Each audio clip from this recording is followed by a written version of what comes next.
आम संकल्प विकसित भारत केन्दुझर जिला हाटठी ब्लॉक पंदाड़ो ग्राम पंचायत रे भारत प्रधानमंत्री को आम संकल्प विकसित भारत रथ पंचायत रे दिन 2टा समय पहुंचीला।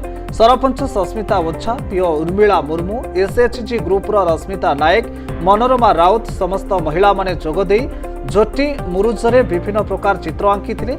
ए कार्यक्रम में मेडिकल विभाग, कृषि विभाग, नाबार्ड, उज्ज्वला गैस समस्त विभाग अफिसर जोग देते।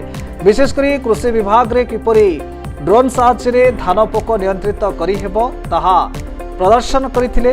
नाबार्ड साहाय्य किपरि एसएचजी मां माने निजको निजे आत्मनिर्भरशील होई परिबे ताहा जणाइथिले। विकसित भारत रथर एलईडी साहाय्य भारत सरकार का विकास कार्यक्रम को प्रदर्शन करा जायतिला। पंदाड़ ग्राम पंचायत रे 200 रु अधिक महिला पुरुष जोगदे विकसित रथटी को विदाय देथिले। रंजन भूयां रिपोर्ट आम ओडिया न्यूज।